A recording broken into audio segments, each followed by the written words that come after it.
Bem-vindos à mesa temática Mudanças Regulatórias em CIT, Estratégias para a Fundação de Apoio.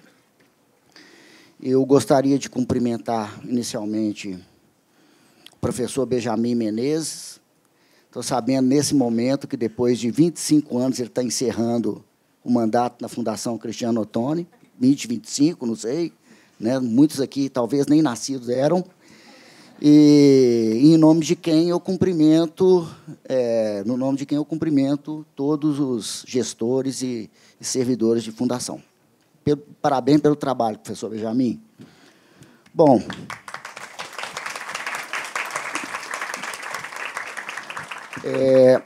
espero que todos estejam aí aproveitando os conteúdos, né, do evento até o presente momento. E o que se nos apresenta aqui é discutir aspectos relacionados ao marco legal e à legislação de referência das fundações de apoio, no intuito de estabelecer interpretações convergentes, alinhamentos, estratégias de atuação, né? Num tema que, de certa forma, sempre foi um pouco espinhoso, digamos assim, sob certos aspectos. Eu sou Bruno Teatini, sou assessor jurídico da Fundep, e nós teremos aqui o doutor Zé Marinho. Zé Marinho, quem é do Rio de Janeiro, já o conhece muito bem, né? Ele é promotor da provedoria, que chama lá, né, de fundações do Rio de Janeiro, né? Doutor Zé Marinho sempre está presente, né, em eventos relacionados às fundações de apoio, né? Sempre tem algo de inteligente para dizer, né? E é por isso que a gente convida com frequência, né? Vou fazer um merchandise aqui, não estava combinado, não. Ele é autor do livro Manual Prático para Fundações de Apoio, para fundações privadas, editora Mundo Contemporâneo, e eu, se fosse vocês, comprem antes que esgota, tá? Muito bacana o livro, ganhei o meu, depois vou pedir um autógrafo aqui para ele, né? E, além do doutor Zé Marinho, nós temos aqui a Juliana Crepaldi. Juliana Crepaldi é coordenadora do nosso NIT, CTIT, também há décadas, né? E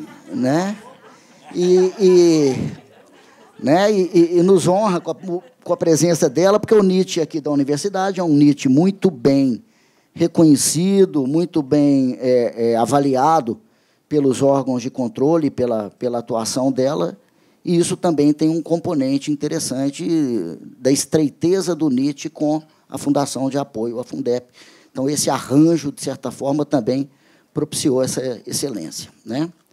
Então, dito isso, eu vou começar a ouvir as contribuições dos nossos convidados, né? Passando a palavra, inicialmente, para o doutor Zé Marinho. Seja bem-vindo, com a palavra, doutor. Bom dia a todos. Queria saudar a todos os presentes, a pessoa do presidente do Confies, do Antônio Fernando Queiroz, e do presidente da Fundep, professor Jaime Arturo Ramires. Estender minhas homenagens aos demais participantes da mesa, doutora Juliana, doutor Bruno. Dizer que, para mim, é uma grande emoção estar aqui na Universidade Federal de Minas Gerais, porque, embora hoje eu seja promotor do Estado do Rio de Janeiro, eu fui promotor de Minas Gerais em 2000. Fui promotor em 2000 aqui, brevemente, depois fui promotor do Estado do Rio Grande do Sul, em Tramandaí, onde eu fui titular lá no Litoral Norte, depois acabei vindo para o Rio de Janeiro. Estou lá agora há 25 anos, praticamente, e hoje sou titular há 5 anos da Promotoria de Fundações do Estado do Rio, que é muito peculiar, porque ela abrange todas as fundações do Estado. Ela não é só setorizada na capital ou no interior, ou tem uma vertente só judicial ou extrajudicial. Ela pega todo esse material de todas as fundações, e o Rio, assim como Minas e São Paulo, ela congrega o maior número de fundações do Estado brasileiro, do Brasil. A gente, Minas, São Paulo e Rio de Janeiro, movimentam mais de 40 bilhões de reais em fundações. Então, é um movimento enorme, ao mesmo tempo é um grande aprendizado para quem está ali à frente, né? Porque, como sempre a minha catequese, quando eu falo de direito fundacional brasileiro, a gente vê que o direito fundacional é pouco estudado, infelizmente. E a gente tem aqui, para mim, uma plateia que é um enorme privilégio estar falando com vocês, porque eu sei que vocês estudam isso. Isso é uma raridade, é péssimo para a gente, porque nós estamos estudando isso, e, ao mesmo tempo, alguns atores que interagem com a gente não têm a menor ideia do que a gente está falando.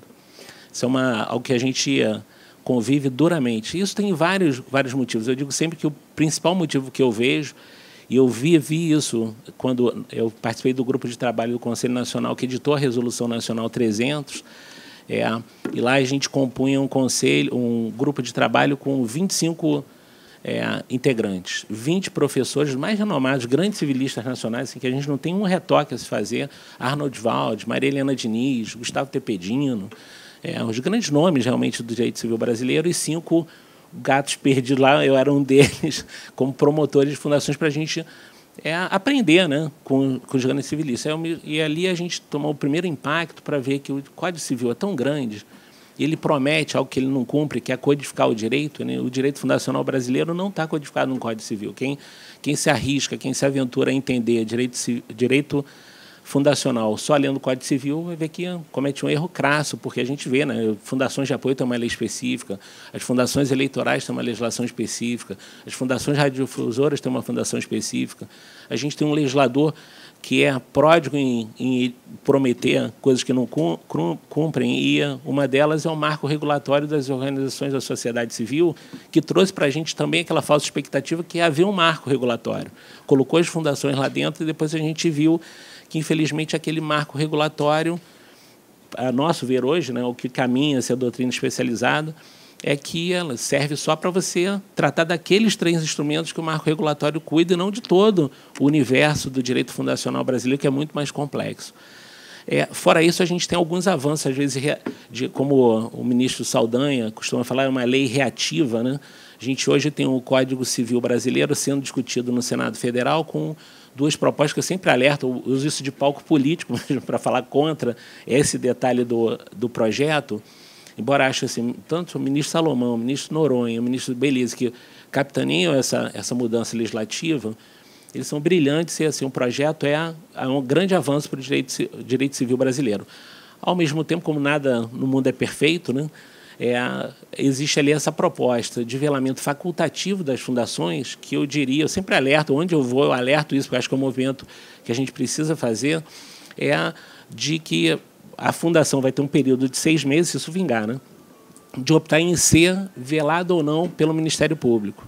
Eu sempre falo que isso não vai levar a não fiscalização pelo Ministério Público, ao contrário, vai levar um ralo comum das fundações serem acompanhadas por promotorias anticorrupção, que é o pior dos mundos, porque o cachimbo realmente deixa a boca torta. O promotor de fundações é um promotor, eu digo não só do Rio de Janeiro, pelo país afora, é um promotor que fica moldado a acompanhar pedagogicamente uma fundação, a dar mais orientação, a ter um tipo de postura. O promotor criminal de organizações criminosas, por exemplo, ou o promotor anticorrupção, que é um efeito catastrófico que vai acontecer para alguns estados, se isso vingar,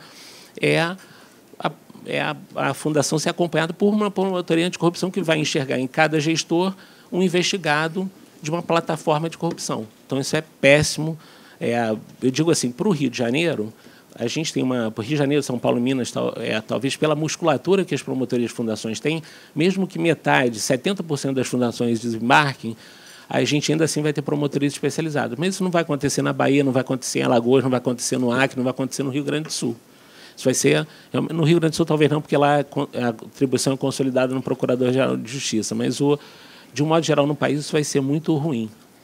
Então, é um alerta que eu faço. Mas, assim, voltando ao nosso tema, em relação a essa promessa legislativa que não é cumprida, a gente tem uma produção científica ainda muito tímida. A gente tem a norma que a gente reconhece como a obra de destaque do direito fundacional brasileiro é a José Eduardo Sabo Paes, é a obra teórica que acompanha todos nós, ilumina os primeiros debates. Tal. E tem pouca produção, sempre incentivo o CONFIS a também executar aquele projeto de fazer uma coletânea de pareceres de fundações de apoio, porque, com todas as dificuldades que isso apresenta, eu sei, né, porque também abrir um pouco o que está acontecendo, às vezes tem mais lindeiros para um olhar crítico externo, mas é importante também que a fundação possa produzir isso para o promotor de fundações, quando pegar um caso análogo, fala assim, não, isso aqui não é nenhuma novidade.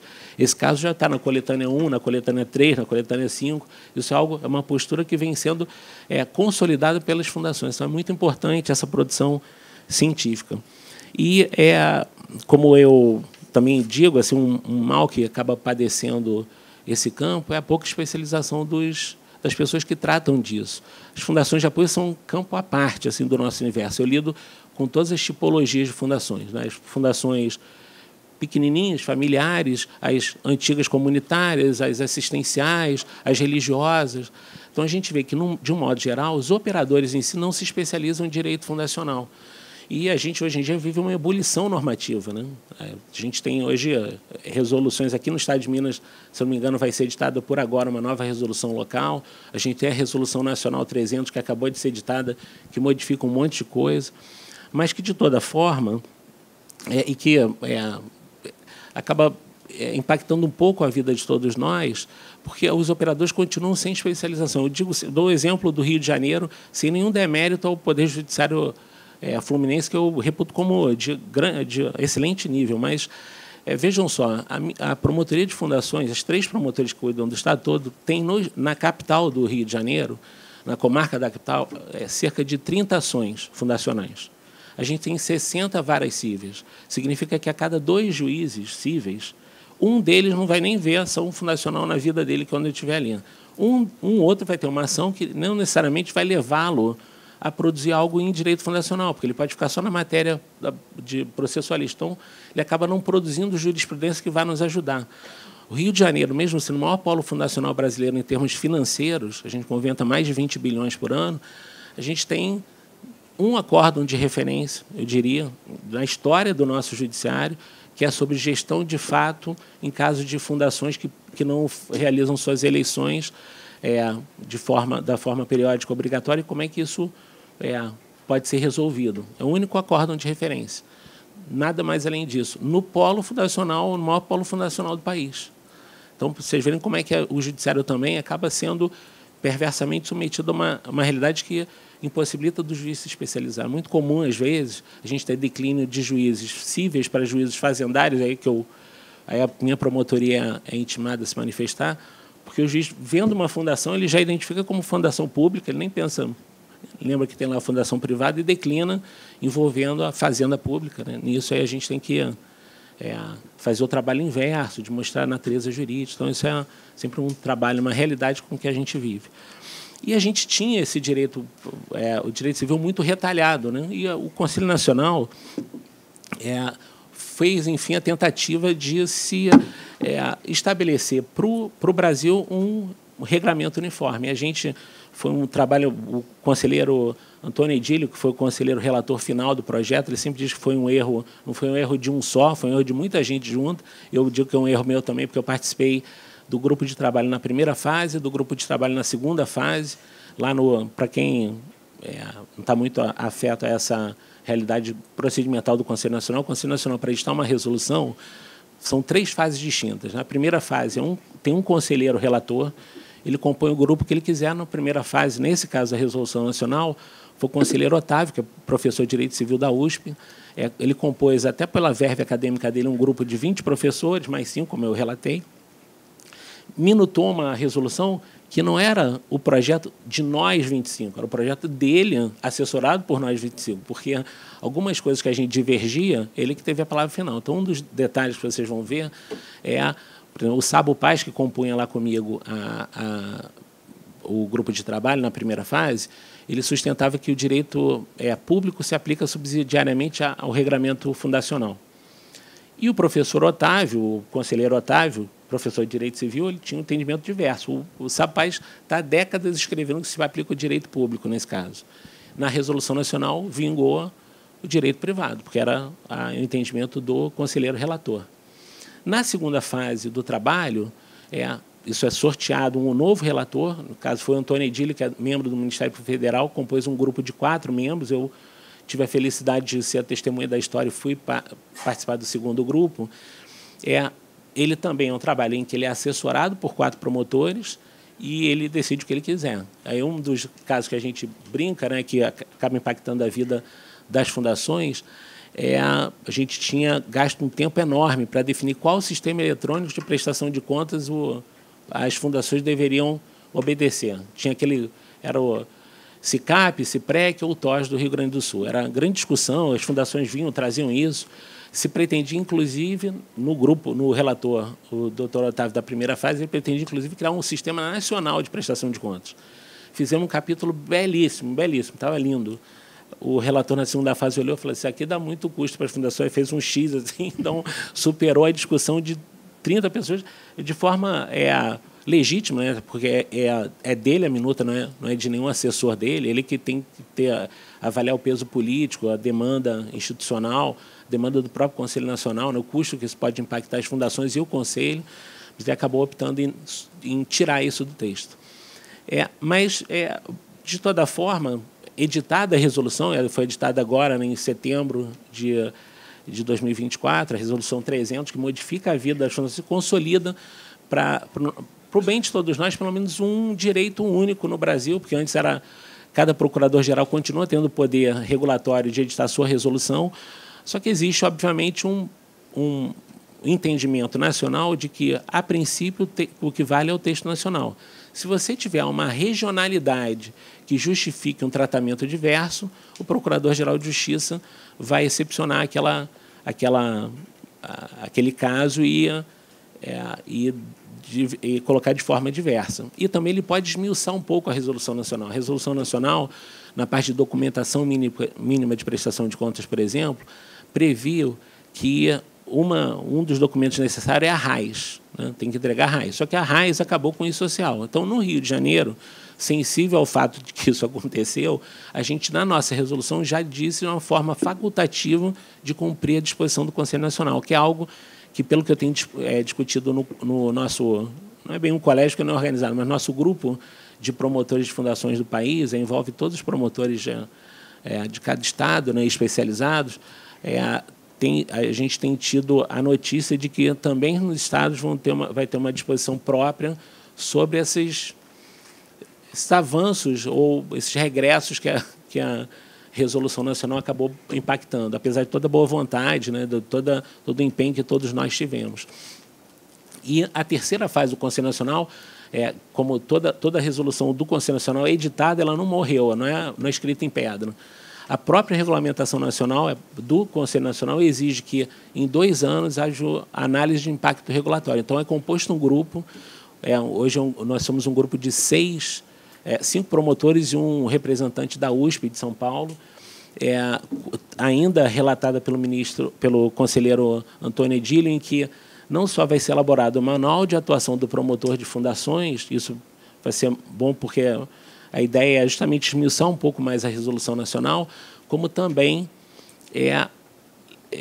permitir que a gente, em 2 anos, reveja o que a Resolução Nacional merece ser modificada. E é por isso que é sempre bom esses contatos, porque a gente vai vendo naquilo que ela deveria ter sido melhor, e a ideia é que ela seja melhor, ela não está feita para durar para sempre, ela está feita para ser melhorada em 2 anos. Essa é a proposta do próprio Conselho Nacional. Mas, dentro disso tudo, a gente sabe que o texto foi muito bom. E uma das coisas que eu tenho chamado a atenção é a do reconhecimento da atividade empresarial das fundações. É algo que era antes. Eu me lembro que, há um tempo atrás, quando eu assumi, uma colega me falou assim: olha, anota uma coisa, pato novo, você pergunta sempre para o colega mais antigo o que ele vai fazer, anota uma coisa, fundação não pode ter atividade econômica. Aí eu anotei lá, depois vi que isso estava totalmente errado, porque isso até era uma distorção do que o Sabo Paes escrevia. O Sabo Paes tinha um artigo falando que fundação não pode ser empresa. E o que ele queria dizer com isso é que a fundação não pode abandonar os fins sociais dela e virar uma lanchonete. Agora, ela pode ter uma lanchonete para custear os fins sociais que ela tem. Isso foi incorporado na Resolução Nacional, foi um pleito de várias fundações, foi debatido amplamente. Houve uma resistência dos próprios civilistas no primeiro momento, mas depois houve a compreensão de que aquilo era um avanço para as fundações brasileiras. E é algo que hoje nos ajuda na discussão da taxa de administração das fundações de apoio, que eu tenho aí debatido. A gente até tem um projeto com a FGV de, em breve, a gente chamar os conselheiros do Tribunal de Contas da União especialmente Benjamin Zinler, que é uma das grandes cabeças da Corte de Contas do nosso país, né, para rediscutir o que é a taxa de administração. Porque se solidificou no nosso Brasil uma jurisprudência de que taxa de administração é basicamente custeio de despesas operacionais e administrativas, né? Tem até artigo 10 lá da Lei de Inovação Tecnológica que parece falar isso. Mas acho que numa leitura melhor disso, a taxa de administração é a fonte de receita. E eu conto sempre uma história, eu contextualizo isso, né, que é uma história, eu acho, muito bonita, vou tentar me ater aqui na história, mas completar isso, que é para compreender que as fundações de apoio, elas não estão descontextualizadas, elas vivem no universo da responsabilidade social. O que isso significa? Responsabilidade social, o ministro André Mendonça, que tem um núcleo de pesquisa sobre isso, ele diz que se liga àquela ideia de fraternidade da Revolução Francesa, se liga lá à ideia, a lição divina de amar ao próximo, se liga à ideia da primeira vez que qualquer ancestral nosso estendeu a mão e defendeu alguém, ajudou alguém sem ter nada em troca, é esse sentimento. Eu falo assim, eu gosto de contar uma história muito bonita, verídica, que quem já ouviu me perdoe, mas essa história acho que contextualiza bem o que eu quero dizer, porque às vezes a gente tenta explicar o que é a responsabilidade social, afinal de contas. Eu falo da história do pequeno bombeiro, que é uma história verídica de um menino que estava no leito de morte, no hospital, conversando com a mãe, e a mãe perguntou para ele, olha, meu filho, conversando, né, o filho fala, mãe, você sabe o que eu quero ser quando eu crescer? Eu quero ser bombeiro. E a mãe sabia que o filho tinha poucos dias de vida, então ela ficou com o coração de mãe super amargurado. Mas ela, como uma boa mãe, ela saiu dali, foi na primeira brigada de incêndio e conseguiu uma audiência com o comandante do batalhão. E explicou para o comandante a situação, falou, olha, meu filho tem esse sonho, ele está no fim da vida dele, seria uma maravilha se você pudesse parar um caminhão lá do Corpo de Bombeiros na frente do hospital, só ligasse a sirene, ele olharia pela janela, para ele significaria o mundo. E eu digo que esse comandante, essa é uma história real, ele deu a resposta que é a resposta de quem é socialmente responsável. Ele respondeu, eu posso e posso mais. No dia seguinte, parou na frente do hospital um caminhão de Corpo de Bombeiro. Mas, para a surpresa desse menino, foi uma escada mais giros até a janela dele. 12 bombeiros entraram pela sala, pelo quarto desse menino.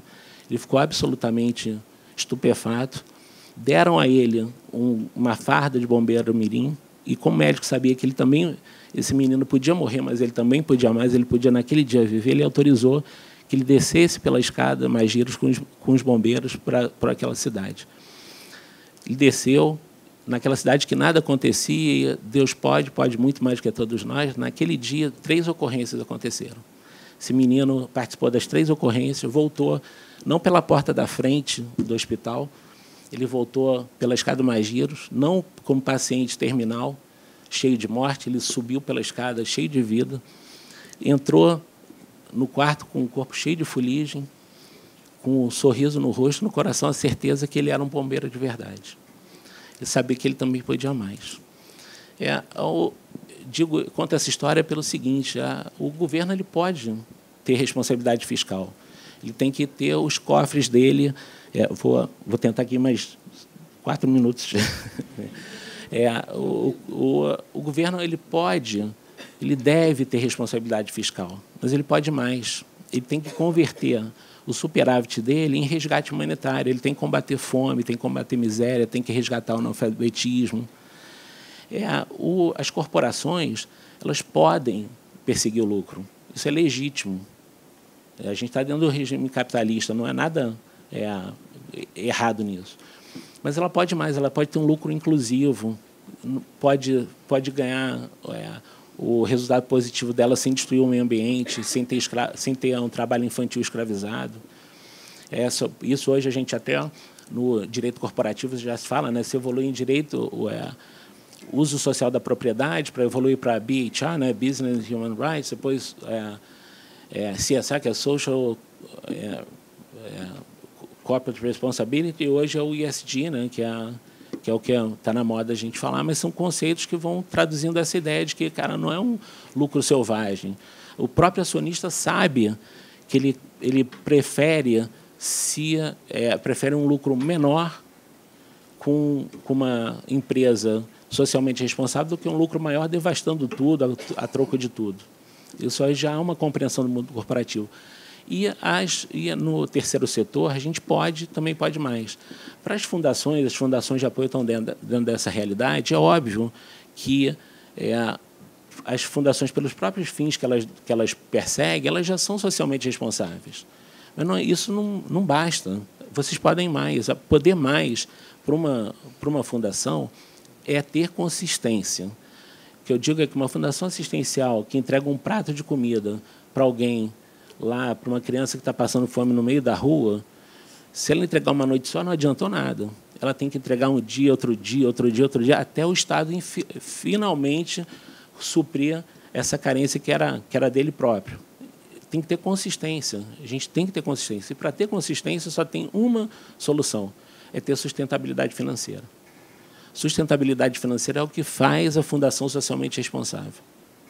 Eu tenho hoje isso mais do que certo para mim. E isso, o que leva isso? Leva a uma reflexão do que é a taxa de administração.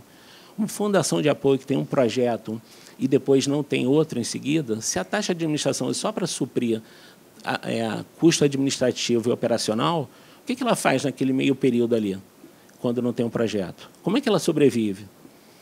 Como é que ela tem sustentabilidade? Como é que a gente quer que uma entidade apoiada chame uma fundação de apoio para um projeto deficitário? Isso é tão comum, todos vocês vivem isso, né? Se ela não permite que, na taxa de administração de um projeto superavitário, a fundação faça um colchão para poder, de forma simbiótica, interagir com a entidade apoiada. O que eu digo é que quem entende que taxa de administração é mero ressarcimento de custos, entende que a entidade apoiada vive de forma parasitária em relação à entidade de apoio.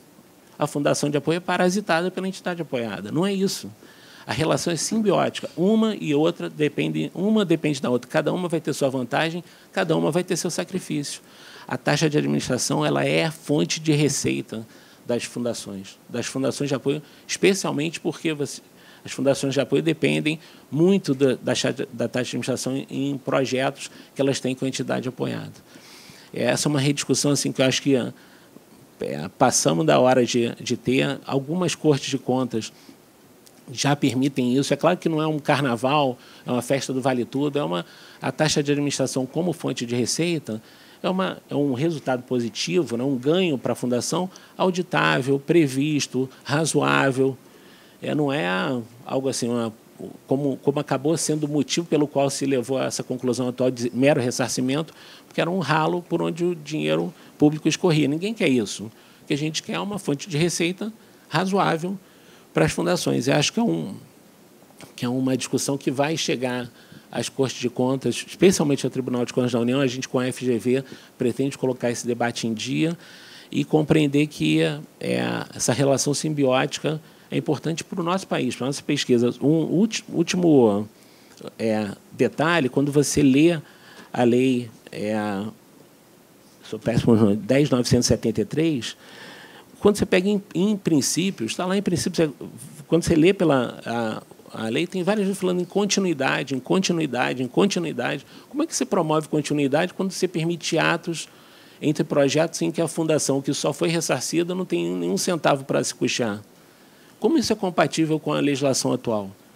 Então, essa releitura da Resolução Nacional, da legislação vigente, que eu imagino que seja um avanço para as fundações, especialmente para as fundações de apoio. Queria me desculpar pela extensão do tempo, agradecer a paciência de todos vocês, me deixar à disposição para, em seguida, a gente debater o que vocês acharem interessante. Tá? Muito obrigado.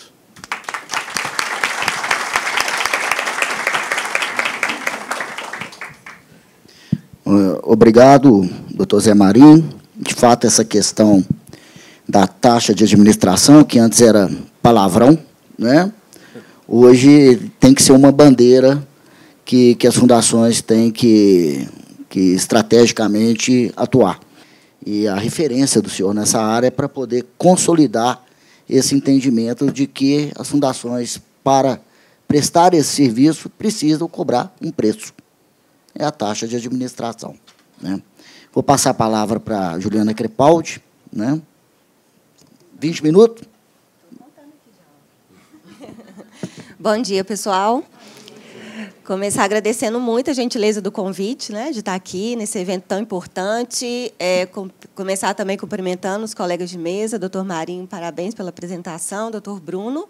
E a plateia não poderia também deixar, né, de referenciar aqui o professor Benjamin, nosso querido professor Benjamin. Também cumprimento vocês em nome dele. E obrigada, viu, professor? Mesmo, né? Parabéns pela sua atuação tão qualificada, né, em frente à nossa FCO. Obrigada pela parceria com a CTIT. Né, o professor Benjamin, para quem não conhece, é uma pessoa sempre gentil, leve, né, competente, e a gente teve muita sorte de ter sua liderança, né, durante esse tempo todo. Eu vou ficar emocionada também, ele está ficando emocionado. Não vou olhar mais, acabou, não olho mais para você por alguns minutos, tá? Mas... como o Bruno falou, né, eu atuo no Núcleo de Inovação da UFMG, que é a CTIT. Já há algumas décadas, ele está certo, gente. Infelizmente, ele está certo. Mas eu entrei bem novinha, né? Vamos colocar assim. Já tem 21 anos que eu estou na CTIT. A CTIT tem, assim como qualquer núcleo de inovação, né, pelo país, esse papel fundamental, né, de fazer a interface dos conhecimentos que a universidade gera, né, das tecnologias, com a sociedade num ponto de vista diferente, né? Não só pela produção de conhecimento, porque isso as nossas universidades fazem, né, e devem fazer, mas por meio de acesso às tecnologias, né, que são desenvolvidas a partir das várias áreas do conhecimento que a universidade, né, tem e atua. A CTIT tem uma parceria muito forte. Eu trouxe alguns casos aqui, né, para falar um pouco da legislação que a gente tem hoje no Brasil, né, que chama... Você até citou, né? Acabou de citar a Lei de Inovação, a 10973. Então, o Brasil conta, né, com uma legislação, né, Bruno? A gente, com certeza, ela deve ser a primeira que está aqui, né? O Bruno sempre anda com essa pastinha com as leis, então ela deve estar aqui. Ela é a Bíblia, né, para quem trabalha assim, na parte de inovação nas universidades, é a nossa diretriz principal. E a Lei de Inovação teve muita atualização, né, a partir desde a sua criação, que foi em 2004. Então, desde 2004, foram sendo percebidos, a partir da aplicação, né, da Lei de Inovação, as oportunidades e espaços para a gente melhorar essa legislação, inclusive em relação ao papel das nossas fundações. Né, porque, nas áreas, né, diversas, quando a gente pega a Lei de Inovação, várias interfaces a gente vê ali, né, de possibilidades das nossas universidades e CTs terem o apoio, né, das fundações para a gente conseguir realizar com excelência o que a gente precisa de realizar na área de inovação. A UFMG tem essa parceria muito estreita com as fundações de apoio, né, que nos apoiam, tem a Fundep, a FCO, e com a Fundep, particularmente, né, eu trouxe alguns casos para demonstrar para vocês, né, como a universidade tem aplicado a legislação de inovação com o apoio das nossas fundações, mas com a Fundep, particularmente, eu não trouxe no slide, mas acho bastante importante compartilhar com vocês, que é um modelo em que a Fundep apoia, né, a execução da nossa política de inovação. Né, de que forma? Né, a partir de uma parceria que foi feita para ter um apoio na execução das atividades do NIT, do Núcleo de Inovação. Então, a gente, não sei se vocês conhecem esse modelo, o NIT misto. Alguém já ouviu falar? O que é o NIT misto? Né, o NIT misto veio a partir da evolução, né, do Marco Legal de Ciência, Tecnologia e Inovação, em que ficou definido ali que os núcleos de inovação das universidades, das ICTs federais, isso também se replica muito nas estaduais, poderia atuar com personalidade jurídica própria, inclusive na forma de uma fundação de apoio. Essa foi a forma, né, que a legislação tratou esse tema, dando, né, condições das ICTs evoluírem seus arranjos de gestão para esses núcleos de inovação. E, logo que saiu, né, a legislação, a gente estava em um momento da UFMG de rever o nosso modelo, a gente já tinha parceria com a Fundep desde sempre, né, mas na forma de projeto de desenvolvimento institucional, o PDI. Mas o PDI tem início, meio e fim, não é isso? Ele tem que ter uma entrega muito bem estabelecida. Os órgãos de controle... Hoje eu não vou fazer gracinha, o Cristiano está aqui, gente, da CGU, vou comportar.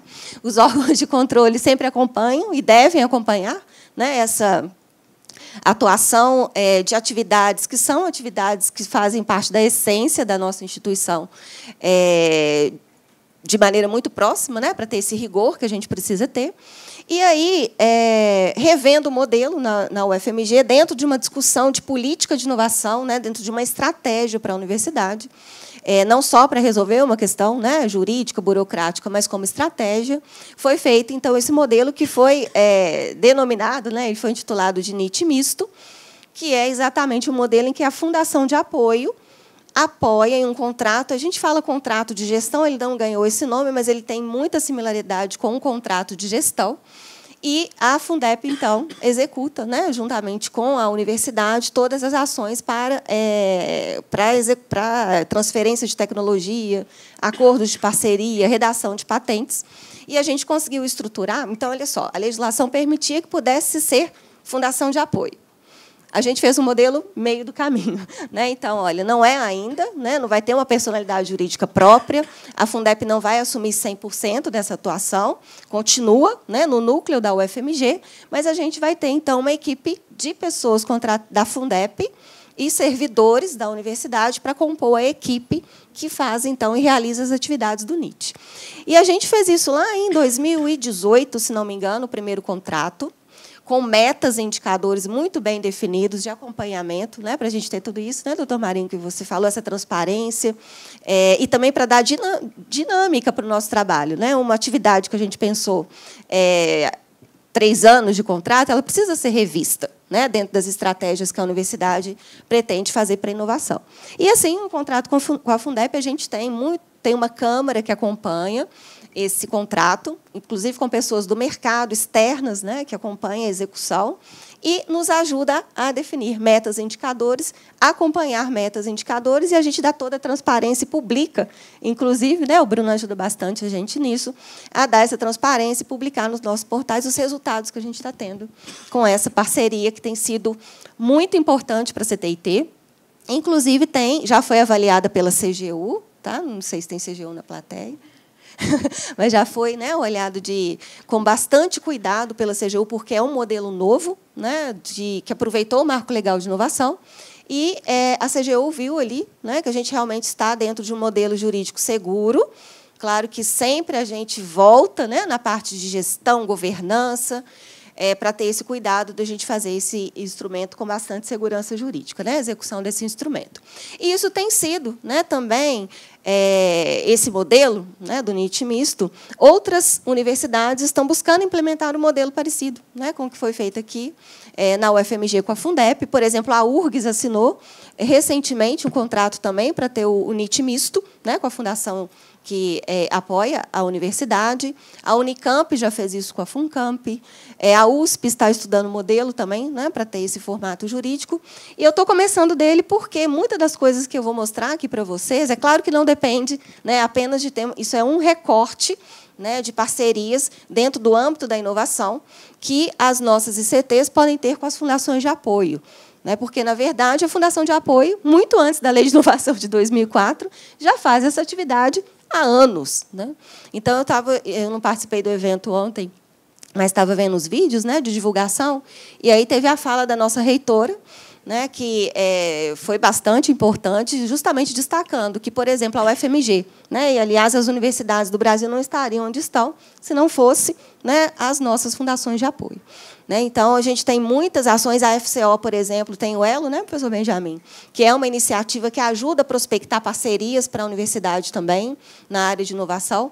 Então, todo esse esforço, né, a gente vai aprendendo ao longo dos anos que esse esforço, quanto mais compartilhado, não é isso? Para a gente ter excelência, né, na nossa gestão, ele é importante. Por isso que, além de um núcleo de inovação dentro da universidade, tão importante ter as fundações de apoio próximas. Estou olhando o tempo, tá? Mas eu trouxe agora. Eu acho que daqui mesmo eu consigo, senão eu vou ficar em pé. Vou ficar por aqui.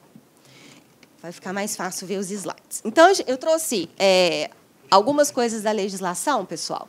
Vocês querem, para vocês conseguirem assistir? Tá.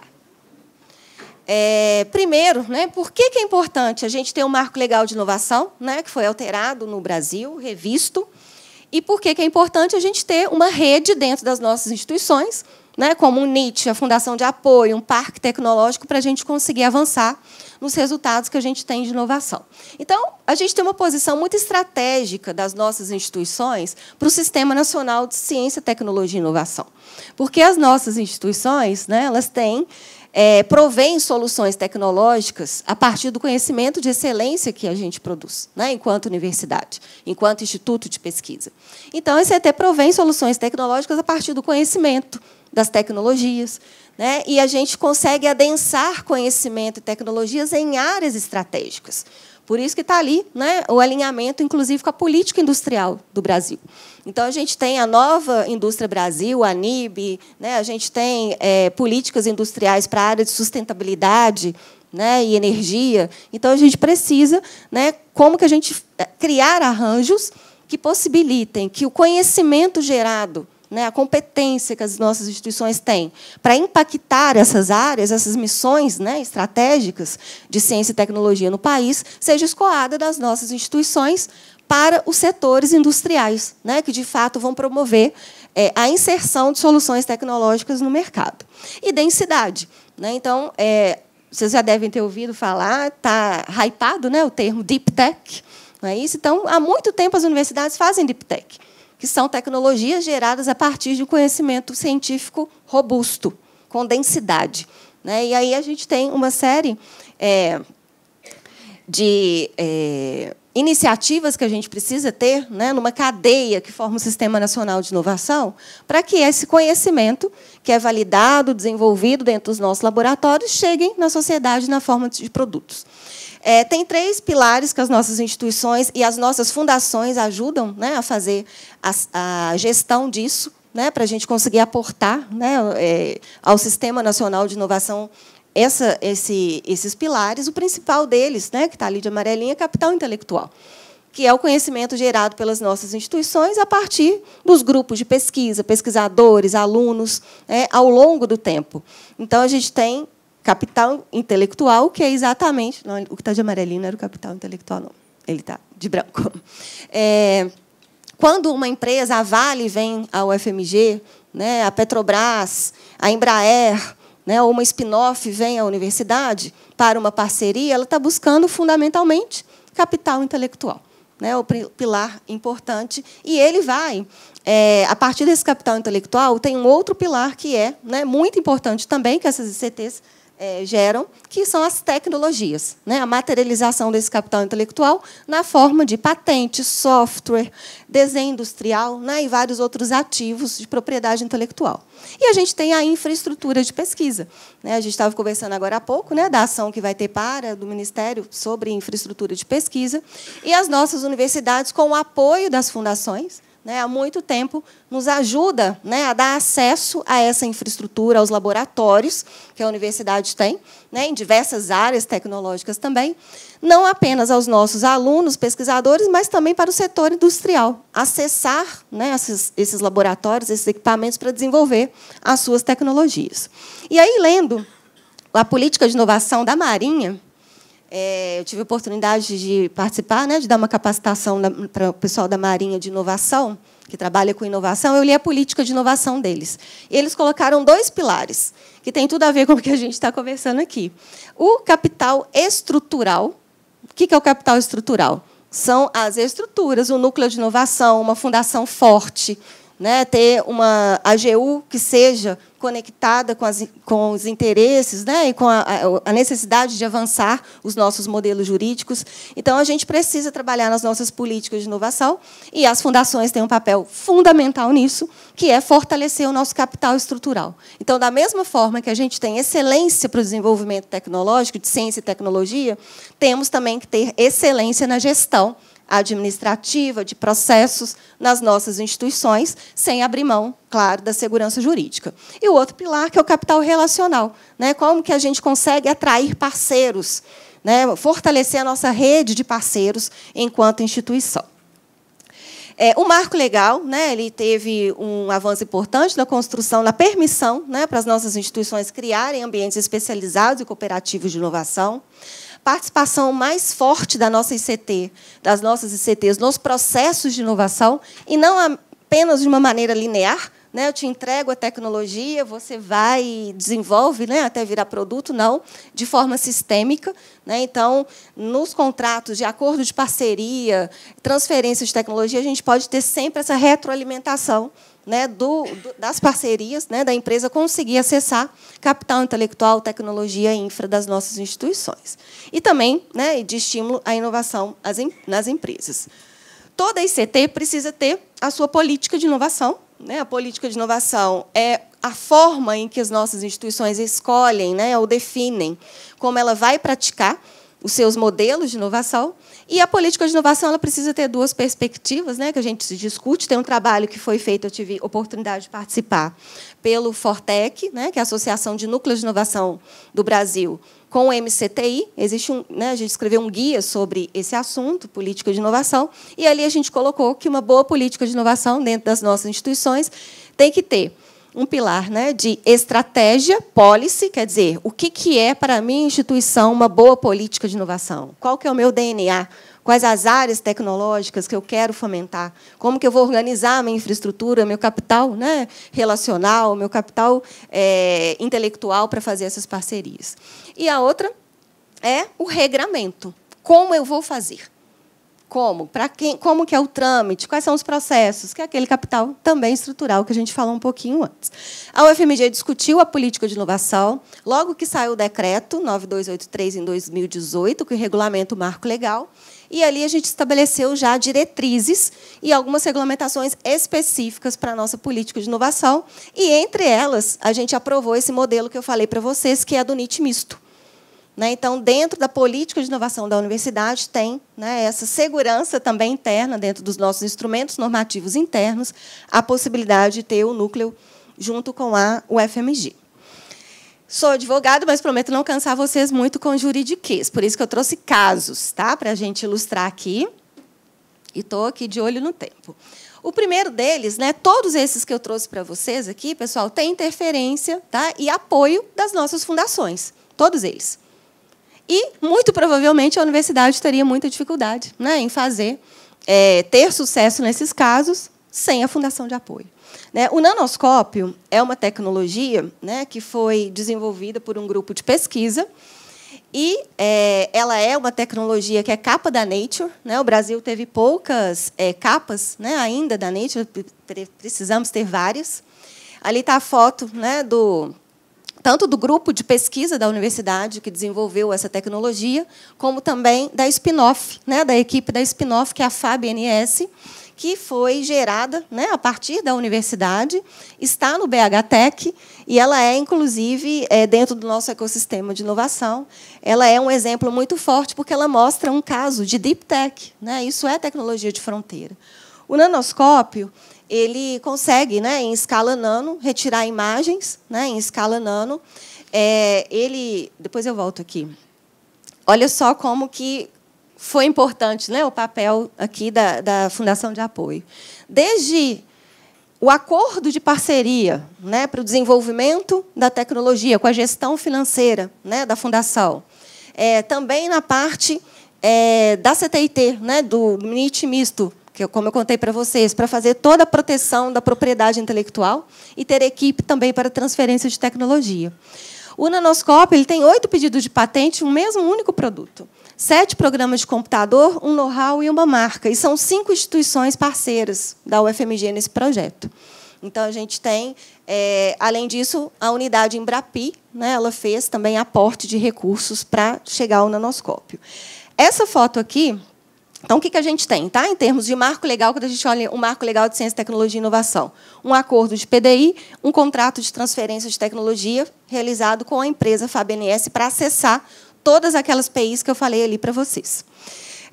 Essa foto, eles estão aqui, então, embalando o primeiro nanoscópio para exportar, né? Estava indo para Confins, né? Essa caixa com o nanoscópio, para exportar para a Alemanha. E eles tiveram ali um desafio, né, que eu sempre falo quando conto desse caso, muito especial. Né, para eles conseguirem fazer a exportação, eles tiveram que criar um código, né, no Mercosul para exportação de instrumentação científica. Porque o Brasil importa instrumentação científica, mas não tinha ainda um código para exportar.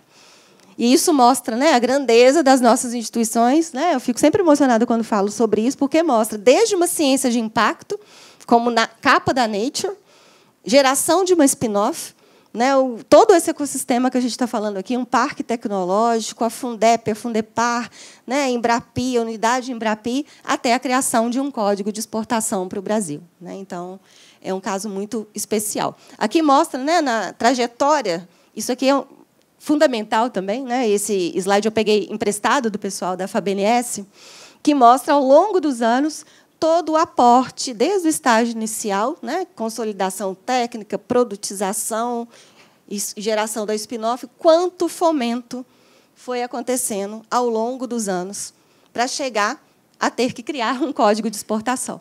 Né? Então, isso aqui mostra, né, a importância da gente ter apoio, né, o fomento público para o desenvolvimento, né, das nossas tecnologias. Então, tem CNPq, FINEP, né, parceria com empresas ao longo desse desenvolvimento. Foram vários acordos de parceria celebrados e sempre tendo aqui o apoio, né, a Fundep está ali, está vendo, né? Sempre o apoio da Fundep na gestão, né, de todos esses projetos que foram construindo a história do nanoscópio. Agora, um caso totalmente, né, diferente, é uma transferência de um desenho industrial que a UFMG fez. Vocês conhecem essa corrida da Red Bull Air Race, que é aquele aviãozinho que fazem 3 minutos, né, a corrida. E a UFMG fez uma parceria, né, o professor Paulo Scoldi, ele não está mais, né, na UFMG, ele fez uma parceria com o piloto Glendel, ele é sul-africano, esse piloto, para desenvolver peças para o avião. Todo mundo recebe nessa corrida, é parecido como era a Fórmula 1, né? Recebe o avião e cada piloto pode fazer seu desenvolvimento para melhorar a performance.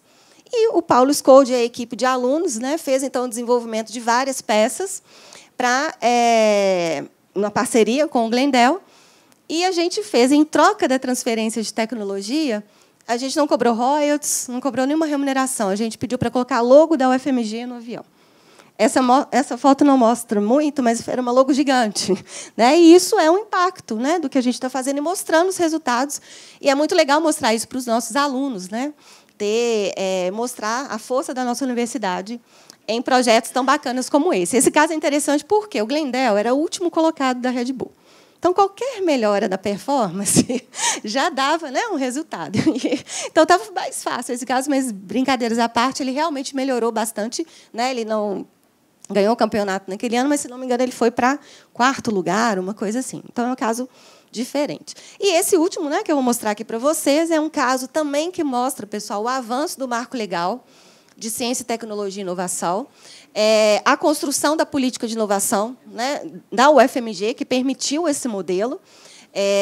Hoje, a gente tem na nossa legislação, só para poder dar um pouquinho mais de contexto, a possibilidade da ICT ser sócia de empreendimentos de base tecnológica. O Marco Legal de Ciência, Tecnologia e Inovação trouxe essa possibilidade. Desde 2004 tinha essa previsão na legislação, só que era assim, pode ser sócio desde que tem aprovação da Presidência da República e orçamento dedicado. Então, não dava para fazer. Hoje, o Marco Legal de Inovação é muito mais flexível nesse sentido. Mas a gente teve, né, ainda antes de ter essa alteração, em 2016, a gente fez um modelo em que a UFMG participou da CUNUME. Né, a CUNUME é uma spin-off da UFMG na área de inteligência artificial. E o professor Nives Viviani, né, está ali na foto, é um professor aqui do Departamento de Ciências da Computação. O professor Adriano Veloso também ele participa ativamente também do DCC nesse projeto, né, ele, inclusive, atua também na CUNUME. E aí a UFMG fez um contrato com a CUNUME de transferência de tecnologia, em que, em troca da tecnologia, que são algoritmos de inteligência artificial, ao invés de negociar royalties, negociou usufruto de ações da empresa. Então, a UFMG foi sócia da CUNUME, né, durante um tempo, até que a CUNUME foi adquirida pelo Grupo Bradesco. Né, e hoje, então, a UFMG fez o exit, né, o primeiro caso de saída de uma... e a Fundepar, né, não poderia deixar de registrar aqui, a Fundepar, né, não sei se você acompanhou, né, esse projeto, a gente teve o apoio da Fundepar, né, como... parceira aqui desse projeto, ela investiu na CUNUME e foi sócia da CUNUME. Então, é um caso diferente também. Aqui, gente, vou passar rapidinho, que eu já vi que o tempo estourou, depois a gente pode conversar, mas são outros casos de transferência que mostram todo esse impacto. Né? Também contrato de transferência, sublicenciamento, Aquidano. É um gel, aliás, é um conjunto de produtos para tratamento da acne, né, que é a partir do nióbio. É uma patente também da UFMG, que ela tem várias aplicações. E uma das aplicações que agora eles vão começar a atuar é na área, né, de agrotóxico, utilizando, né, também o nióbio. E, esse caso, também a gente teve um acordo de parceria com, né, a gestão da fundação. E a gente tem, né, não posso deixar de mencionar, um arranjo com a Fundep, em que ela é interveniente todo o contrato de transferência de tecnologia que a UFMG celebra. Então, toda a parte de gestão, a Ágata que cuida disso, né, Ágata? Toda a parte, né, que cabe à universidade como pagamento, né, por essa transferência de tecnologia. Por exemplo, o Bradesco adquiriu a Kunume, a gente recebeu um valor como usufruto de ação. A Fundep faz a gestão desse contrato, e aí a gente tem a discussão, por ser receita própria, né, como que a gente cuida desse recurso também, para voltar para a universidade com projetos institucionais de desenvolvimento e inovação. Aqui é o último caso, que é uma vacina para peixe. Quando eu vi esse caso, eu falei, como que a gente vacina peixe? Né? Fiquei pensando, é tilápia, mas é vacina mesmo, eles passam na esteira, né, e levam a agulhada. E foi uma primeira vacina, né, desenvolvida... não é a primeira vacina desenvolvida na universidade, é uma vacina desenvolvida na universidade com um tempo muito recorde. Né? Então, desde que a empresa veio fazer o primeiro contato com o FMG até ela lançar, né, essa tecnologia aqui, que já está sendo comercializada, foram 2 anos, né, desde o desenvolvimento do projeto, licenciamento e início da exploração comercial dessa tecnologia. Eu falei que era o último, mas eu nem vou mostrar os próximos, que se tiver outros, aí senão o Bruno briga comigo. Mas é porque é um caso diferente também, que é a encomenda tecnológica, que também, por que a gente trouxe esse caso aqui? Mais uma possibilidade de ter vocês, né, gestores de fundação, ajudando as nossas instituições se prepararem para ter, né, as encomendas tecnológicas. A gente fez uma com a Polícia Militar de Minas Gerais, ali a professora Sandra, nossa reitora, assinando, né, o contrato de encomenda tecnológica, e foi um primeiro caso, né, Bruno? O Bruno ajudou bastante, né, em toda a motivação dessa compra pública de inovação que foi feita pela Polícia Militar, numa parceria com a FAPEMIG, contratando o Departamento de Ciências da Computação da UFMG, e é um instrumento também que a gente tem na nossa lei de inovação, né? Um instrumento... Ele não é recente, ele não chegou agora em 2016, ele também está desde 2004, mas ele agora está muito mais bem definido, como pode acontecer. Vou passar, juro, só para ficar meu contato aqui. Pode falar desse? É porque é recente. Aliança estratégica com a Vale, né, na área de mineração circular, em Minas Gerais. A professora Alessandro está ali com o presidente da Vale, então a gente fez um projeto grande, e que aqui também é uma função diferente de atuação da Fundação de Apoio. A Fundação aqui não é um projeto com início, meio e fim, com uma entrega específica, com equipe específica. A gente cria um ambiente promotor de inovação, com essas alianças estratégicas, por exemplo, com a Vale, nesse tema, elas são temáticas, essas alianças, né, na área de mineração circular.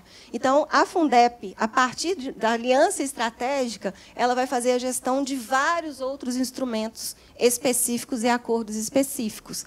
Por exemplo, a gente tem também na área, com a Unimed, né, com o CIA Saúde, é uma aliança estratégica também. A partir da aliança estratégica, já teve 23 projetos contratados via Fundação de Apoio.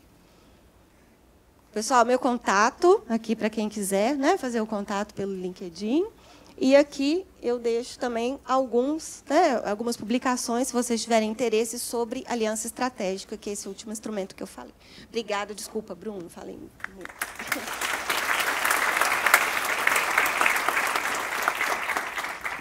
Obrigado, Juliana. Vacina para peixe, eu lembrei do Zé Gotinha, como é o peixe. Né? Mas aqui, muito bacana a sua fala. De fato, assim, a parceria da Fundação com a universidade na questão de transferência de tecnologia, ela é antiga, e eu ouso dizer que, de certa forma, ela antecipa até a própria Lei 8958/94, se a gente for na raiz da história, né? De certa forma, as universidades já trabalhavam com as fundações de apoio desde a década de 70, né? E aquilo acontecia à margem de qualquer legislação que pudesse regulamentar esse tipo de relacionamento, né? E, de certa forma, o controle começou a nos pressionar a disciplinar essa questão, né? E a Lei 8958 nasceu com 8 artigos, de uma forma muito rudimentar, né? Mas ela foi a primeira lei que disciplinou um relacionamento entre a entidade pública e uma entidade privada sem fins lucrativos. Depois vieram a lei das OS, a lei das OCIP, as MIROSC, mas, assim, até nessa questão legislativa, a universidade ou o ambiente acadêmico inovou, né? Já que você está falando de inovação. Bom, nós temos aí mais... Você quer comentar, doutor Marinho, alguma... Então vai ter um sorteio de um livro do doutor Marinho ao final, né? Não sei como é que nós vamos criar um mecanismo de sorteio aqui, né? Mas eu acho que nós temos... Quantos minutos só? Só 15? Mas vamos abrir. Assim, tem que ser rápido, né? Dá para abrir alguma coisa rápido para o público? Umas 2 perguntas, talvez? Deixa para o final? O final chegou. Tem 15 minutos. Então, vai rápido aí.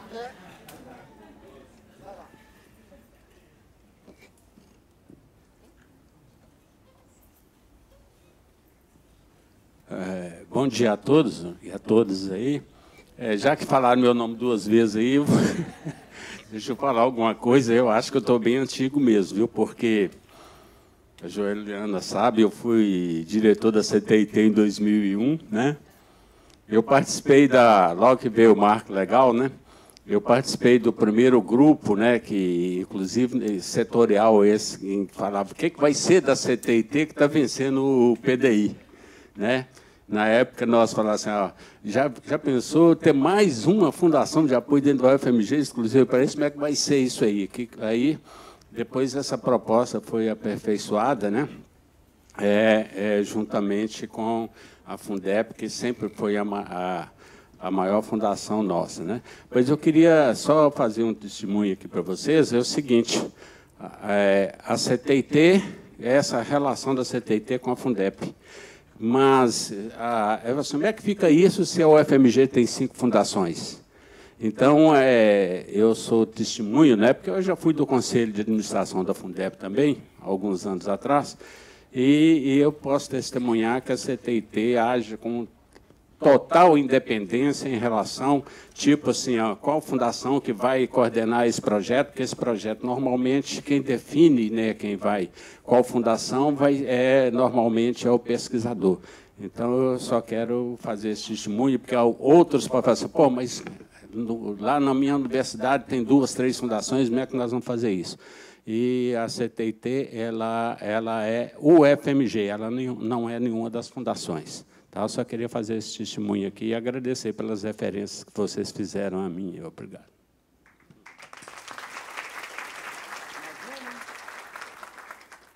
Ninguém?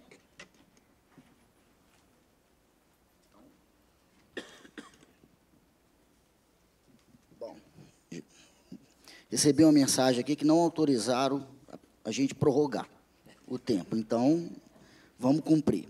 E cumprindo um protocolo, temos 5 minutos. Alguma consideração final, doutor Zé Marinho? Só bom almoço. Um bom retorno para o Rio de Janeiro também. Alguma consideração final, Ju?